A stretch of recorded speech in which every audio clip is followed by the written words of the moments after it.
नमस्कार, मैं हूं विवेक शर्मा। पंजाब केसरी टीवी चंडीगढ़ देख रहे हैं आप। नया साल कांग्रेस के लिए बुरी खबर लेकर आया है।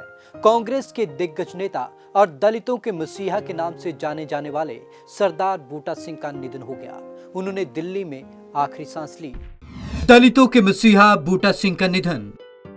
86 साल की उम्र में दिल्ली में ली अंतिम सांस। कांग्रेस के दिग्गज नेताओं में से एक थे बूटा सिंह। केंद्रीय मंत्री और राज्यपाल रह चुके थे बूटा सिंह। 8 बार लोकसभा सांसद रह चुके थे बूटा सिंह।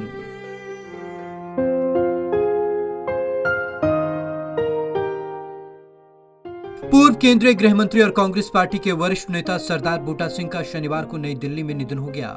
वह 86 वर्ष के थे। उन्हें ब्रेन हेमरेज की शिकायत के बाद एम्स में भर्ती कराया गया था।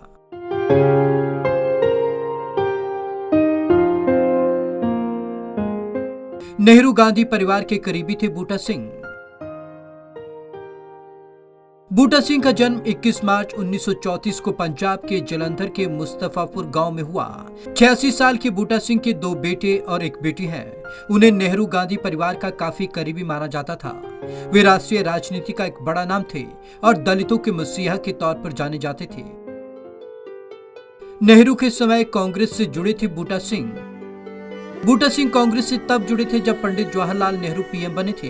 वह इंदिरा गांधी, राजीव गांधी, पीवी नरसिम्हा राव व मनमोहन सिंह के कैबिनेट में रह चुके थे। उन्होंने देश में दलित नेता के रूप में पहचान बनाई। वह 1970 से 1980 तक अखिल भारतीय कांग्रेस समिति के महासचिव भी रह चुके थे। कई अहम मंत्रालयों का संभाला कार्यभार। बूटा सिंह इंदिरा गांधी से लेकर राजीव गांधी और मनमोहन सिंह के समय कई अहम मंत्रालयों का प्रभार संभाल चुके थे। केंद्र में कांग्रेस की अलग अलग सरकार के दौरान उन्होंने गृह मंत्री, कृषि मंत्री, रेल मंत्री समेत कई अहम मंत्रालयों की जिम्मेदारी संभाली। बूटा सिंह राजीव गांधी की सरकार में साल 1986 से 1989 तक केंद्रीय गृह मंत्री रहे। इससे पहले राजीव गांधी की सरकार में ही 1984 से 1986 तक कृषि मंत्री का पदभार संभाला था। इसके अलावा बूटा सिंह 2004 से 2006 तक बिहार के राज्यपाल भी रहे थे।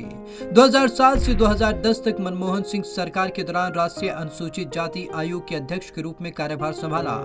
उन्होंने भारत में और विदेशों में विशेष रूप से श्री अकाल तख्त साहिब के निर्माण पुनर्निर्माण में महत्वपूर्ण भूमिका निभाई थी। वर्ष 1984 में ऑपरेशन ब्लू स्टार के बाद उन्होंने दिल्ली और अन्य स्थानों पर गुरुद्वारों के पुनर्निर्माण में भूमिका निभाई।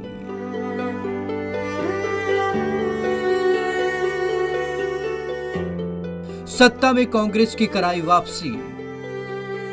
1970 में जनता पार्टी की लहर के चलते कांग्रेस बुरी तरीके से हार गई थी। इसके बाद पार्टी विभाजित हो गई थी।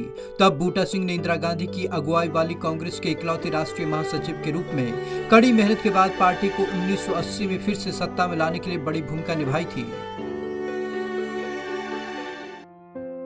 8 बार सांसद रह चुके थे बूटा सिंह।